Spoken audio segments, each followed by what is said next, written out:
Hello everyone. तो आप सभी कैसे हैं? सभी को हरे कृष्णा, राधे राधे। जैसा आप सभी को पता है कि यहाँ पर हम लोग क्या करते हैं, प्रैक्टिस सेट करते हैं प्रीवियस ईयर का। और आपका जो प्रैक्टिस सेट है ये सीडीपी का पेपर 1 का प्रैक्टिस सेट चल रहा है। पेपर 2 का प्रैक्टिस सेट हमने लगभग आपको 25 वीडियो प्रोवाइड कर दी है, आप सभी वहाँ से देख लीजिएगा। और जो बीएड वाले बच्चे हैं वो भी पेपर 1 का प्रैक्टिस सेट कर सकते हैं, क्योंकि यहाँ से भी बहुत सारे क्वेश्चन आपको मिलते जुलते हैं। बस थोड़ा बहुत पेडागोजी का जो ऐसे क्वेश्चन आते हैं जो आते हैं कि 6 to 8 के बच्चे, माध्यमिक शिक्षा के बच्चे, जब इस तरह के क्वेश्चन आते हैं तभी आपके क्वेश्चन चेंज होते हैं, नहीं तो इसका भी आप पेपर हल कर सकते हैं। ये भी आपको काम देगा, ठीक है। बाकी आप पेपर 2 को भी देखिएगा, ऐसा नहीं कि आप पेपर 1 को ही देख के पेपर देने जाइए। पेपर 2 और पेपर 1 आप दोनों देख सकते हैं। बाकी आपकी 2 दिन वीडियो नहीं आई, उसके लिए सॉरी, क्योंकि 2 दिन से थोड़ी हेल्थ इशू थी, इसके लिए वीडियो नहीं आ पाई है। आज भी तो वीडियो नहीं बन पाती, लेकिन हमने सोचा आप लोग को पढ़ाना है तो फिर देना ही पड़ेगा वीडियो, क्योंकि थोड़ा फीवर की वजह से वीडियो में बना नहीं पाई और टाइमिंग भी मेरे पास नहीं रहता है। तो आप सभी प्लीज़ जितना भी मैं वीडियो कराई हूँ उसको आप कम से कम 2 से 3 बार आप रिवाइज करिएगा, क्योंकि 2 से 3 बार रिवाइज करेंगे तभी आप लोग को दिमाग में वो सेट होगा। और आप सभी मैसेज करें मैम एसएसटी का, ईवीएस का, साइंस का, मैथ का, वो भी सारी चीज़ें मैं कराऊंगी, धीरे धीरे कराऊंगी। क्योंकि देखिए मैं अपने टाइम का थोड़ा बहुत टाइम निकाल के मैं आपको उसी में से पढ़ा देती हूँ, क्योंकि हमारे पास इतना टाइम नहीं रहता है कि मैं आपको पढ़ा पाऊँ, इसीलिए एक ही वीडियो मैं डालती हूँ। अगर कभी बीच बीच में मुझे टाइम मिल गया तो मैं 2-3 वीडियो आपको शूट करके मैं प्रोवाइड कर दूँगी, तो आप उसकी टेंशन मत लीजिए, आपको वीडियो मिलेगी।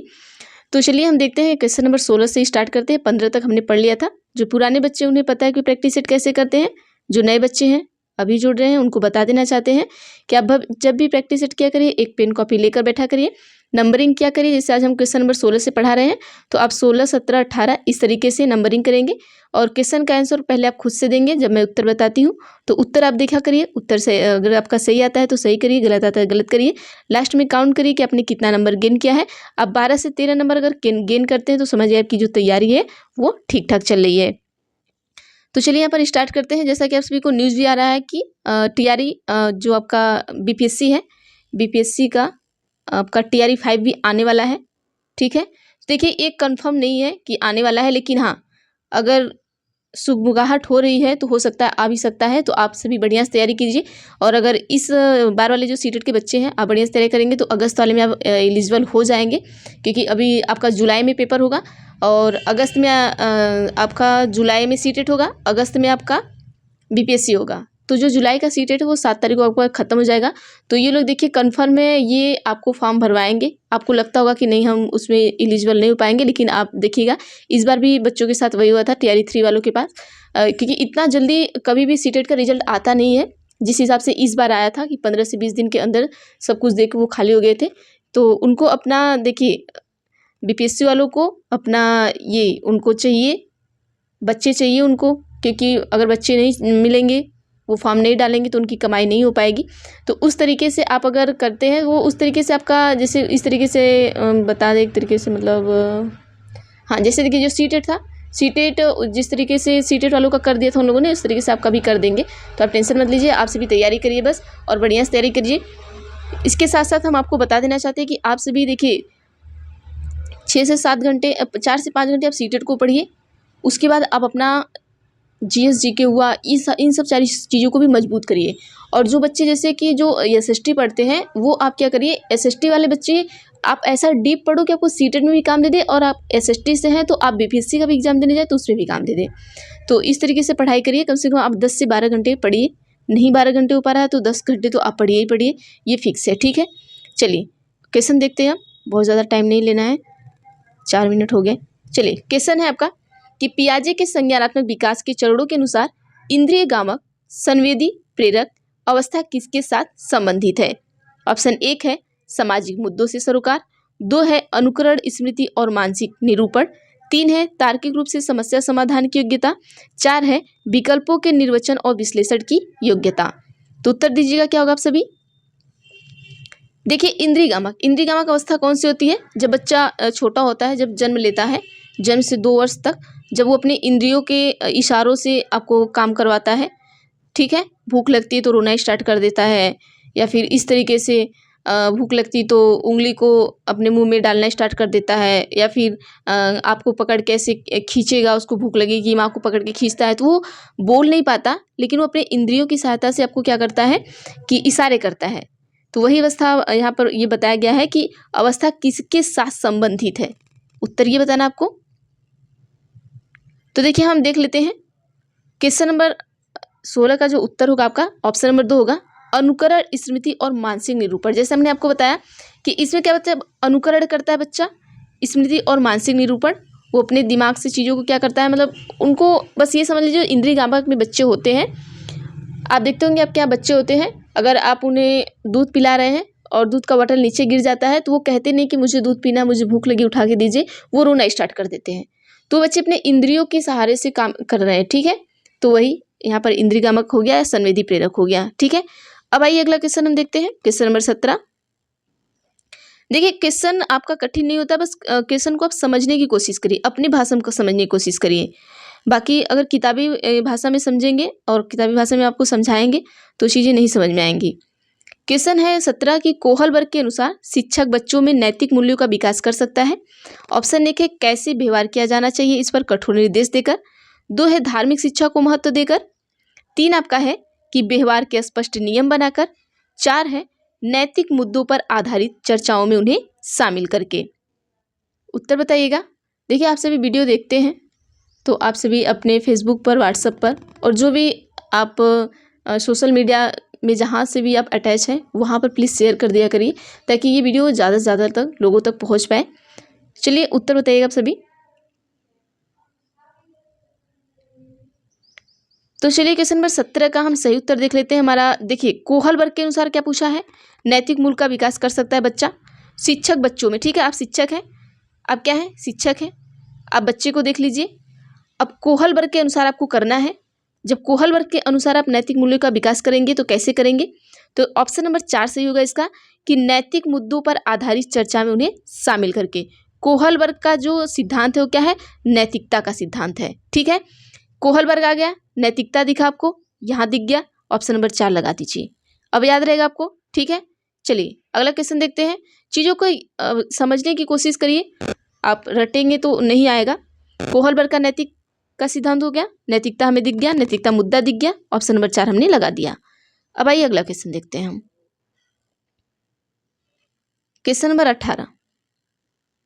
अब क्वेश्चन नंबर 18 में चलिए इसका ऑप्शन इस साइड है। क्वेश्चन है कि छोटे शिक्षार्थियों को कक्षा कक्ष में समवयस्कों के साथ अंतःक्रिया के लिए प्रोत्साहित करना चाहिए, जिससे बच्चा क्या है, छोटा है, ठीक है। अब उसे में क्या करना है, प्रोत्साहित करना है कि अपने समवयस्क मतलब अपने एज के बच्चों के साथ बैठे, समवयस्क मतलब अपने एज के बच्चों के साथ बैठे और उनके साथ अंतःक्रिया मतलब उनके साथ जो भी कार्य क्रियाकलाप है वो करे, उसके लिए आपको प्रोत्साहित करना है, ठीक है। आप कक्षा 1 से 5 तक पढ़ा रहे हैं, बच्चे को करें जाओ अपने दोस्तों के साथ बैठो और उन्हें प्रोत्साहित करो, अपने दोस्तों के साथ बैठना चाहिए, उन्हें मतलब उन्हें मोटिवेट करना है कि मेरे दोस्तों का बैठना चाहिए, उनसे पूछना चाहिए, अपने में चर्चा करनी चाहिए, इस तरीके से। तो ऑप्शन 1 है कि शिक्षक कक्षा कक्ष को बेहतर तरीके से नियंत्रित कर सके। ऐसा नहीं है कि आप इसलिए भेज रहे हैं कि बच्चा अपने दोस्तों में बात कर रहा है, शांत है और बच्चा हमारे नियंत्रण में है, अब हमें कुछ करना नहीं है, चलिए अब उधर बच्चा फंसा हुआ है, शोरगुल नहीं करेगा, तो ऐसा आपको नहीं करना है। अब ऑप्शन 2 देखते हैं क्या दिया हमारा, चलिए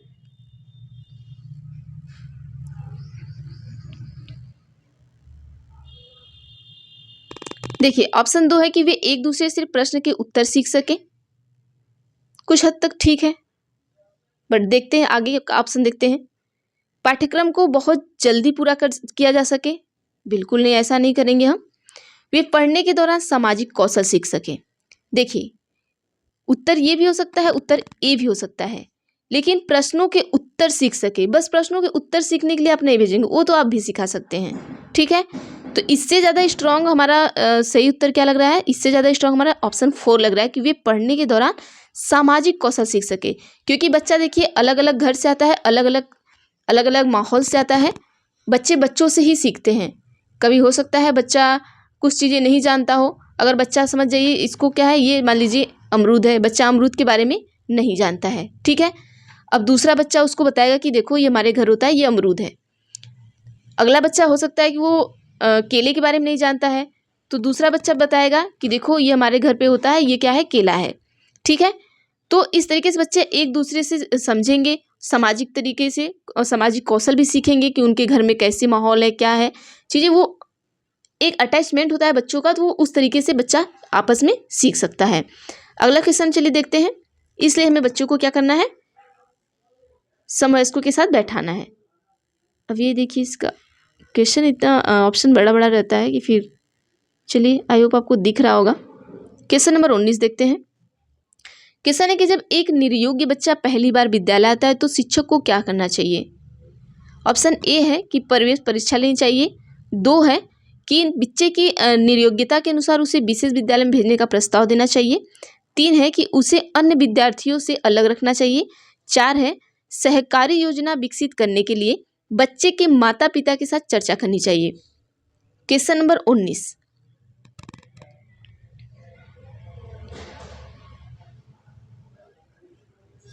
देखिए, निर्योग्य का मतलब क्या होता है। यहाँ पर निरोग नहीं दिया, किसी किसी को तो ये समझ में आ जाएगा निर्योग्य मतलब कि बच्चा बिना किसी रोग से ग्रसित नहीं है। ठीक है, ऐसा नहीं है। निर्योग का मतलब बच्चा सीखने के योग्य नहीं रहते हैं। कुछ बच्चे ऐसे होते हैं जैसे कि बच्चा क्या है, समावेशी शिक्षा तो हमारी कहती है कि बच्चा सुन रहा हो, बच्चा किसी भी तरीके का हो, बच्चे को सबको एक साथ पढ़ाना चाहिए। लेकिन कुछ ऐसे तरीके निर्योग्य बच्चे आ जाते हैं जो थोड़ा पढ़ाना पॉसिबल नहीं होता है। तो आपको कहना चाहिए कि बच्चे की निर्योग्यता के अनुसार, ठीक है, बच्चे के निर्योग्यता के अनुसार उसे विशेष विद्यालय में भेजने का प्रस्ताव देना चाहिए। मान लीजिए बच्चे को ABCD नहीं आता है। ठीक है, आप ये समझ लीजिए बच्चे को ABCD नहीं आता है। आप जिस स्कूल में पढ़ा रहे हैं वहाँ पे क्लास 1 से स्टार्ट हो रही है क्लासेस, LKG और UKG की क्लासेस नहीं चल रही हैं। अब आप क्या करेंगे कि अब बच्चा का एडमिशन क्लास 1 में आपने कर लिया। अब बच्चे को ABCD आता ही नहीं है, क्लास 1 में आप हिंदी पढ़ा रहे हैं। ठीक है, अब यहाँ पे आपको क्या करना चाहिए। बच्चा क्या है, निर्योग्य है, क्योंकि उसको हिंदी पढ़ने जब तक ABCD आएगा नहीं तब तक ये क्या हिंदी पढ़ पाएगा नहीं। तो अब सारे बच्चों को छोड़ के आप इसे ABCD तो पढ़ाएंगे नहीं। तो आपको क्या करना है कि इसके बच्चे के अनुसार इसको बोलना चाहिए कि आप इनको LKG UKG पढ़ा के लाइए, तब हम अपने स्कूल में क्या करेंगे, इनका क्लास 1 में एडमिशन करेंगे। आपको ये प्रस्ताव रखना चाहिए। ठीक है, उनको प्रस्ताव देना चाहिए कि आप पहले इनको उस विद्यालय में पढ़ाइए जहाँ पे ये LKG UKG का क्लासेस चलते हैं। इनको ABCD और कखे गघे जो भी है सारी चीज़ें आ जाएंगी, तब हम अपने क्लास में अपने स्कूल में इनका हम एडमिशन ले लेंगे। ठीक है, इस तरीके से आपको कार्य करना है। अब आइए अगला कार्य नहीं, क्वेश्चन देखते हैं। Question number 20। कार्य सिखाते सिखाते कभी कभी हम भी कार्य करने लगते हैं। चलिए, क्वेश्चन नंबर 20 है कि प्रायः शिक्षार्थी की त्रुटियां डैश की ओर संकेत करती हैं। ऑप्शन 1 है शिक्षार्थियों के सामाजिक आर्थिक स्तर। 2 है कि वे सीख सकते हैं। 3 है यांत्रिक अभ्यास की आवश्यकता। 4 है सीखने की अनुपस्थिति। आपको देखिए बस क्वेश्चन पे बहुत ज़्यादा फोकस करना है। क्वेश्चन अगर आपको नॉर्मली अपनी भाषा में समझ में आ गया, उत्तर बहुत आसान हो जाएगा। जैसे हमने अभी निर्योग्य का बताया, इस तरीके से क्वेश्चन आपके माइंड में सेट हो जाता है। तो ऐसे 10 क्वेश्चन क्यों ना आ जाए, आप आराम से कर लेंगे। ठीक है, अब पूछा क्या, देखिए क्वेश्चन पूछा कि प्रायः शिक्षार्थियों की त्रुटियां, बच्चा अगर गलती करता है तो वो किस ओर संकेत करता है, आपसे ये पूछा जा रहा है। अब आपके क्लास में बच्चा है, गलती तो करेगा ही, तो हम उस गलती को क्या करेंगे, आपको हमेशा बता दें। अगर आपके क्लास में देखिए सिंपल सा टॉपिक है कि इस टॉपिक से ये आता है कि अगर बच्चा आपके क्लास में है और बच्चा क्या कर रहा है, गलती कर रहा है, तो आपको ये नहीं सोचना चाहिए कि नहीं बच्चा गलती एकदम नहीं कर सकता, एकदम गलती पे बैन लगा हुआ है, अगर गलती कर दिया तो समझिए इसे क्लास से निकाल दो। ऐसा नहीं है, आपको वहाँ समझना है कि बच्चा अपनी गलतियों से ही सीखता है। जैसे हम खुद को कहते हैं ना कि एक बार हमसे गलती हुई तो हम इन अपनी ही गलतियों से चीज़ों को सीखे हैं, तो इसी तरीके से यहाँ पर भी है। तो उस गलती को हमें क्या समझना चाहिए, तो उस गलती को हमें बच्चे की क्या समझना चाहिए, यांत्रिक अभ्यास की आवश्यकता समझनी चाहिए। क्योंकि बच्चे को अभ्यास की आवश्यकता है, गलती किया है तो बच्चा अभ्यास के द्वारा उस गलती को सुधार सकता है। ठीक है, तो क्वेश्चन नंबर 20 का ऑप्शन नंबर 3 आपका सही हो जाएगा। चलिए अगला क्वेश्चन देखते हैं। बच्चे की गलती को कभी हमें निगेटिव नहीं लेके जाना है, पॉजिटिव ही सोचना है कि बच्चा गलती किया है तो गलती से ही बच्चा सीखेगा। 21 का क्या है कि निम्नलिखित में से कौन सी समस्या समाधान की वैज्ञानिक पद्धति का पहला चरण है। ऑप्शन 1 है प्राकल्पना का निर्माण करना। 2 है प्राकल्पना का परीक्षण करना। 3 है समस्या के प्रति जागरूकता। 4 है प्रासंगिक जानकारी को एकत्र करना। उत्तर बताइएगा 21 का क्या होगा आप सभी। देखिए क्वेश्चन क्या है कि समस्या समाधान की वैज्ञानिक पद्धति का पहला चरण पूछा है। ठीक है, समस्या समाधान का। तो समस्या समाधान का जो पहला चरण है, सबसे पहला चरण क्या है कि हमें सबसे पहले समस्या के प्रति जागरूक होना है। ठीक है, समस्या के प्रति आप जागरूक होंगे और बच्चों को चीज़ों को तभी आगे चीज़ें बढ़ेंगे। जैसे बच्चा कोई समस्या लेके आ रहा है तो आपको पहले उस समस्या के प्रति जागरूक होना है कि समस्या क्या है, किस तरीके से हल किया जा सकता है, क्या है। तो ये पहला चरण होता है आपका। ठीक है, समस्या समाधान के जो चरण होते हैं वो आप पढ़िएगा जाकर। अब सर्च करिएगा आज यूट्यूब पर जाकर, यूट्यूब नहीं गूगल पर जाके समस्या समाधान के चरण, तो उसमें आपके कई तरीके के चरण आएंगे। ठीक है, चलिए अगला देखते हैं। 21 का हो गया, 22 देखते हैं। 22 है मानव व्यक्तित्व परिणाम है। ऑप्शन 1 है केवल आनुवंशिकता का, 2 है पालन पोषण और शिक्षा का, 3 है आनुवंशिकता और वातावरण की अंतःक्रिया का, 4 है केवल वातावरण का। अब आप बताइएगा, मानव व्यक्तित्व परिणाम पूछा है। तो देखिए हम इस तरीके से बता देते हैं आपको, ऑप्शन से बता देते हैं। देखिए केवल आ गया कट गया, केवल आ गया कट गया। ठीक है, मानव व्यक्तित्व परिणाम पूछा है। जहां भी आपको आनुवंशिकता और वातावरण साथ में दिख जाए ये आपका हमेशा पॉजिटिव में आता है। ठीक है, आनुवंशिकता और वातावरण कभी अलग नहीं रहेंगे, दोनों हमेशा साथ में रहेंगे। ये भाई बहन है, दोनों हमेशा साथ में रहेंगे, ये कभी अलग हो ही नहीं सकते। तो जहां आपको आनुवंशिकता और वातावरण साथ में दिख जाए सीधा टिक कर दीजिए, आपका सही हो जाएगा। ठीक है, अब अगला क्वेश्चन देखते हैं हम। देखिए हम साथ साथ में आपको ट्रिक भी बताते चलते हैं ताकि आप एग्जाम हॉल में बैठे तो सारी चीज़ें भूल जाती है, लेकिन ये चीज़ें आपको याद रहती है और बहुत जल्दी याद आती हैं। क्योंकि जब मैं भी पेपर दी थी तो इस तरीके से मुझे भी ना ये सारी चीज़ें भूल जाती थी, लेकिन जो ट्रिक वाले रहते थे ना वो तुरंत में क्वेश्चन कर लेती थी। चलिए क्वेश्चन नंबर 23 देखते हैं। 23 में आपका है कि शिक्षण अधिगम प्रक्रिया में व्यक्तिगत रूप से ध्यान देना महत्वपूर्ण है क्योंकि। ऑप्शन 1 है बच्चों की विकास दर भिन्न होती है और वे भिन्न तरीकों से सीख सकते हैं। ऑप्शन 2 है कि शिक्षार्थी हमेशा समूहों में ही बेहतर सीखते हैं। अब 2 ही ऑप्शन दिए हैं, 2 में से आपको सही बताना है और इन्हीं 2 में से एक में आपका नेगेटिव वर्ड है, एक में पॉजिटिव वर्ड है। अब उसको ढूंढ के जल्दी से उत्तर बताइए सभी।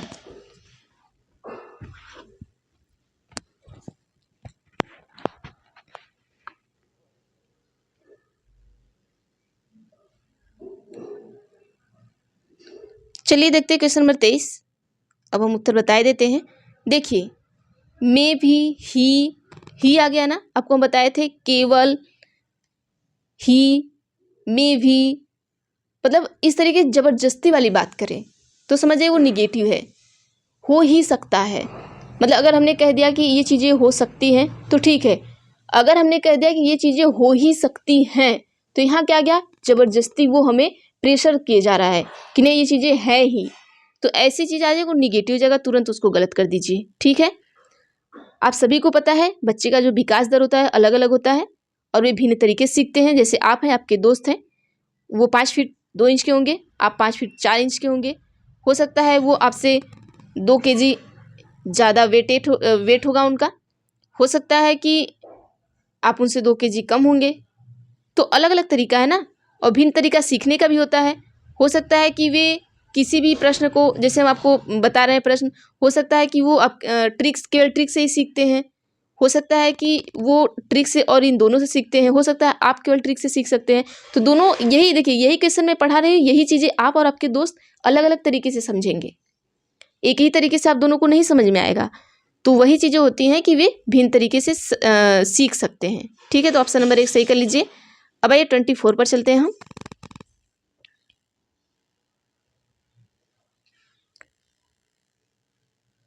24 में आपका दिया है कि निम्नलिखित में से कौन सा सीखने का क्षेत्र है।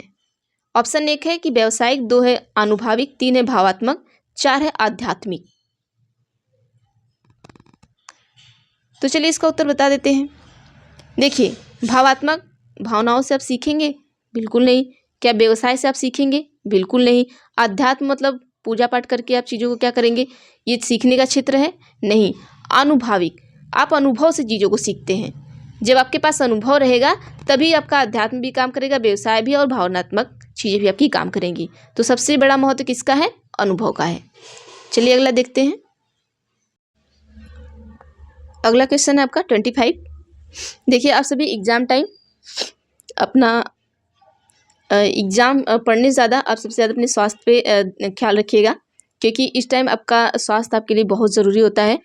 और इस तरीके से, क्योंकि मैं इस टाइम मुझे भी थोड़ा इधर उधर करने की वजह से मेरा तबीयत ख़राब हुआ है। इस टाइम आप ठंडा चीज़ें बिल्कुल अवॉइड करिएगा, क्योंकि ठंडी चीज़ें से ही ज़्यादा प्रॉब्लम होती हैं।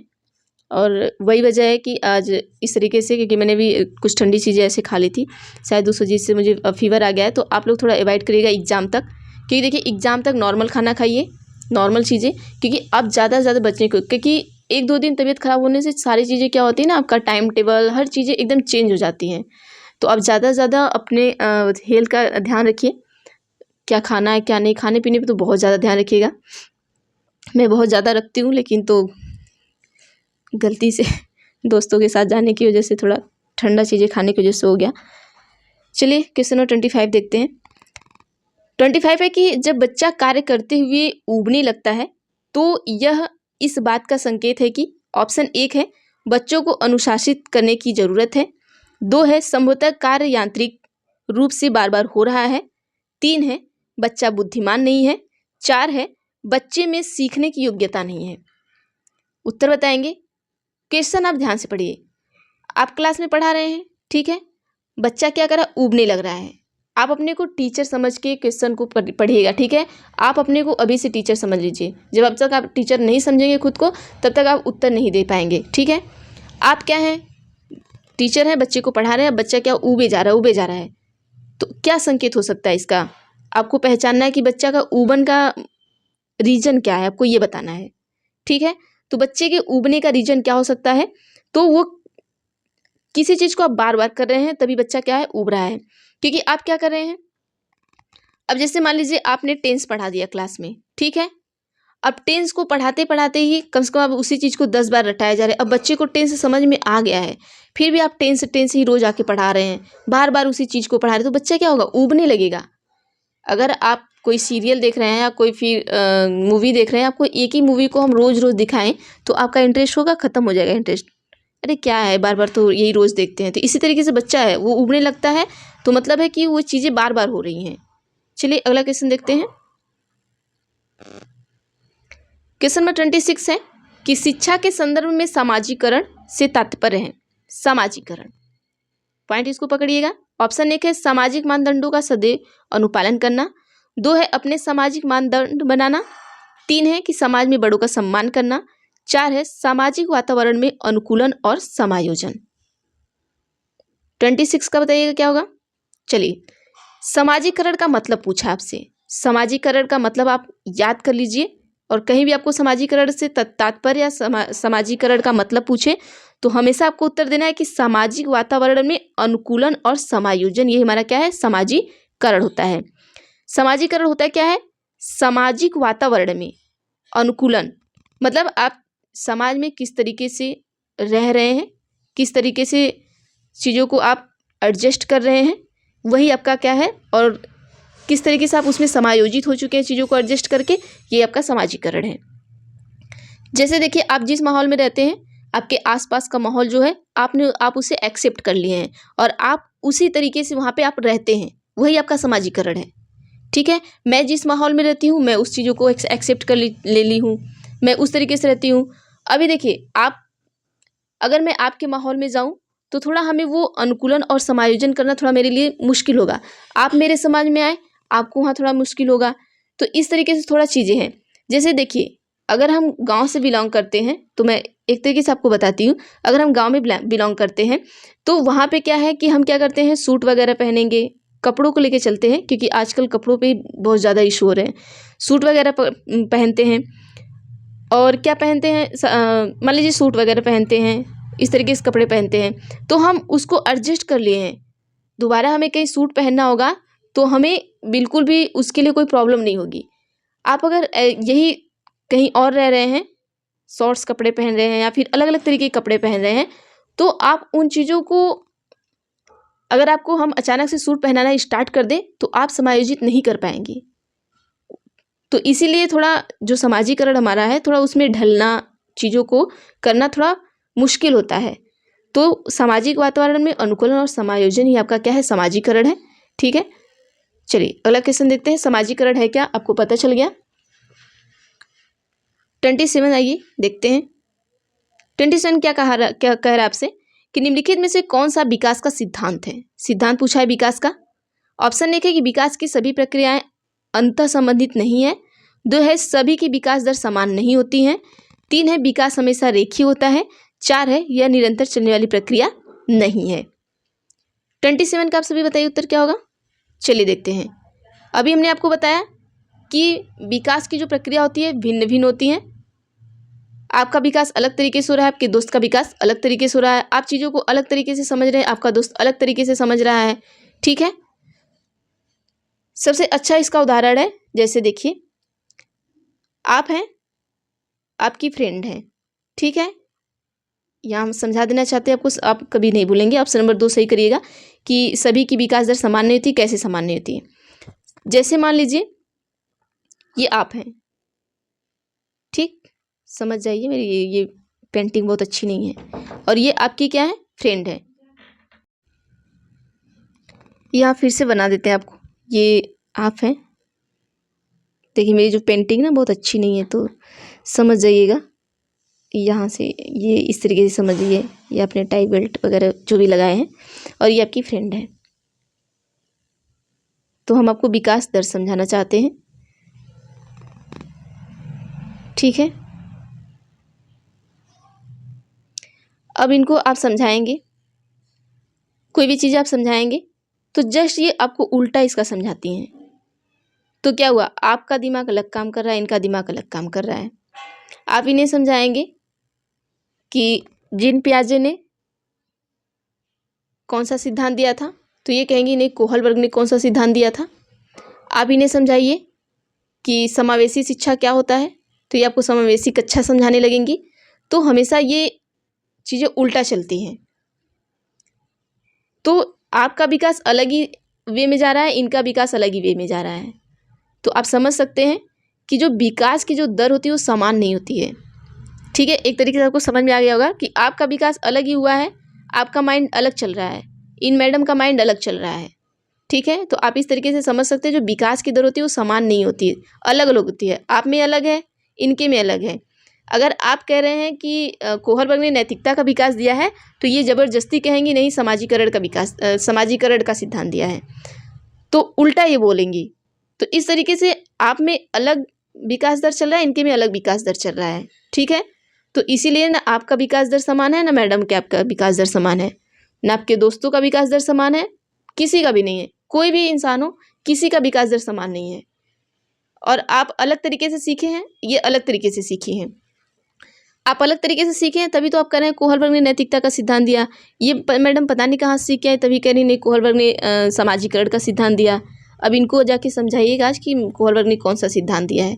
ठीक है, आपका विकास दर सही चल रहा है। देखिए लड़कियां बुरा नहीं मानेंगी। ठीक है, चलिए बस ये मैंने समझाने के लिए किया था। ऑप्शन नंबर 2 सही कर लीजिए। आइए अगला क्वेश्चन देखते हैं।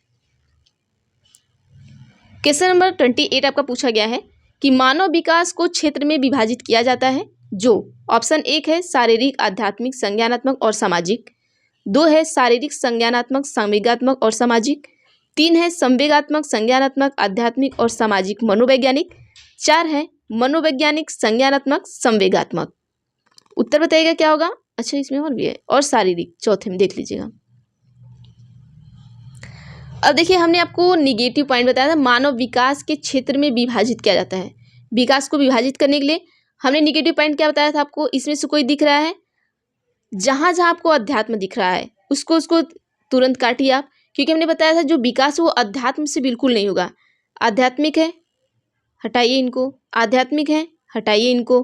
ठीक है, अब 2 लोग बचे, शारीरिक, संज्ञानात्मक, संवेगात्मक और सामाजिक। मनोवैज्ञानिक, संज्ञानात्मक, संवेगात्मक और शारीरिक। अब इनमें से आपको बताना है कि कौन सा होगा। तो देखिए जो हमारा मानव विकास होता है वो पहले क्या आता है, पहले मनोवैज्ञानिक होता है, तब संज्ञानात्मक होता है, तब संवेगात्मक होता है, शारीरिक हमारा लास्ट में आता है। जब आपको शारीरिक लास्ट में दिख जाए तो उत्तर सही होगा। मान लीजिए इसमें भी शारीरिक यहाँ दिख सकता है इधर, लेकिन आप ये याद रखिएगा कि मनोवैज्ञानिक पहले, आप जैसे आपको याद करने का ट्रिक बता देते हैं। आप मनोविज्ञान पढ़ रहे हैं, पहले मनोवैज्ञानिक हो गया, फिर आपका दिमाग हो गया, संज्ञान मतलब आपका दिमाग हो गया, संवेग मतलब गुस्सा होता है, आपके दिमाग में गुस्सा चढ़ा है, ठीक है, तो आपकी बॉडी क्या होगी, एकदम ये हो जाएगी, मतलब आपकी बॉडी में एकदम सनसनाहट आ जाती है गुस्सा चढ़ने पे, ऐसा होता है ना। तो इस तरीके से आप याद करिएगा कि पहले हम मनोविज्ञान पढ़ रहे थे, फिर हमारा दिमाग क्या हुआ, हमारे दिमाग में ऐसे थोड़ा सा गुस्सा आ गया, मतलब संज्ञान में मतलब दिमाग में, संवेग मतलब गुस्सा आ गया थोड़ा सा, और उसके बाद क्या हुआ, शारीरिक, उसके बाद हमारे शरीर में क्या हुआ, एकदम कंपन स्टार्ट हो गया, ठीक है, क्योंकि हमें समझ में नहीं आ रहा था तो इसलिए हमको गुस्सा आ गया। मनोविज्ञान पढ़ते टाइम हमें समझ में नहीं आया हमारे दिमाग को, तो हमें गुस्सा आ गया, फिर हमारे शरीर में क्या हुआ, कंपन स्टार्ट हो गया। ये ट्रिक है, आप याद कर लीजिएगा। चलिए क्वेश्चन नंबर 29 देखते हैं हम।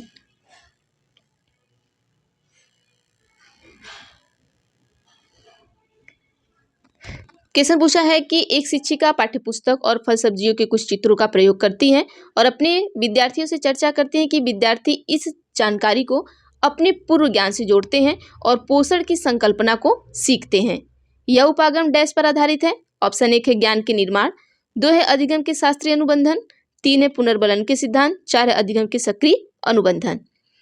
अब देखिए यहाँ पर शिक्षिका क्या कर रही है, पूर्व ज्ञान से जोड़ रही है जानकारी को, तो ऑप्शन नंबर हमारा क्या हो जाएगा, 1 से होगा, ज्ञान का निर्माण कर रही है ये, ठीक है। आइए अगला क्वेश्चन देखते हैं और अपना लास्ट क्वेश्चन देखते हैं हम। देखिए, जब बच्चे की दादी उसे उसकी माँ की गोद से लेती है तो बच्चा रोने लगता है। बच्चा डैश के कारण रोता है। ऑप्शन 1 है वियोग दुश्चिंता, 2 है सामाजिक दुश्चिंता, 3 है संवेगात्मक दुश्चिंता, 4 है अजनबी दुश्चिंता। तो किस लिए बच्चा रोता है? तो देखिए, आप सभी हमको पता है यहाँ पे उत्तर क्या लगाए होंगे, ठीक है। आपने क्वेश्चन नंबर 30 का ऑप्शन नंबर 4 लगाया होगा, ये तो कन्फर्म है। और जितने लोग का गलत है, आप सभी एकदम ईमानदारी से अपने क्वेश्चन को गलत करिएगा, ठीक है। अपने ऑप्शन को या मतलब जो भी आपने लगाया है ईमानदारी से करिएगा, क्योंकि मुझे पता है अगर आप कम से कम 80% बच्चों ने यही लगाया होगा, अजनबी दुश्चिंता। लेकिन यहाँ ऐसा बिल्कुल उत्तर नहीं होगा, आपका संवेगात्मक दुश्चिंता होगा, ठीक है। बच्चा वो संवेगात्मक दुश्चिंता जो होता है उसकी वजह से बच्चा क्या करता है, रोने लगता है, ठीक है। तो ऑप्शन नंबर 3 सही होगा। अब जिन लोगों ने ये लगा होगा हमें कमेंट करके जरूर बताइएगा, ठीक है, कि किसने ऑप्शन नंबर 30 का, सॉरी क्वेश्चन नंबर 30 का किन किन महारत लोगों ने ऑप्शन नंबर 4 लगाया है। और प्लीज़ ईमानदारी से कमेंट करके बताइएगा कि किस किस लोगों ने लगाया था, ठीक है। तो इसका 3 सही कर लीजिएगा, और जिन लोगों ने लगाया है वो हमें कमेंट भी कर देंगे। चलिए, तो आज के लिए इतना ही करते हैं, बाकी हम अगली वीडियो में देखेंगे। और जो बच्चे नए हैं चैनल से जुड़े हैं, तो प्लीज़ आप सभी जो आपके ट्विटर हैंडल हैं या फिर आपके फेसबुक है, व्हाट्सअप है, इंस्टाग्राम है, जहाँ भी आप जो भी सोशल मीडिया यूज़ करते हैं, प्लीज़ वहाँ आप वीडियो को शेयर कर दिया करिए ताकि ज़्यादा से ज़्यादा लोगों तक पहुँच पाए। और प्लीज़ लाइक कर दिया करिए, क्योंकि आपके एक लाइक से मुझे मोटिवेशन मिलता है और इसलिए मैं पढ़ाती हूँ। आज तो मैं पढ़ाने वाली नहीं थी, थोड़ा तबीयत नहीं सही था, लेकिन फिर भी मैं सोची नहीं, 2 दिन हो गया है तो फिर आपका लॉस होता है तो हमें भी अच्छा नहीं लगता है। तो प्लीज़ आप सभी लाइक कर दिया करिए और लोगों को शेयर कर दिया करिए, और जो बच्चे नए हैं वो सब्सक्राइब कर लेंगे। तो थैंक यू एवरीवन, मिलते हैं नेक्स्ट वीडियो में।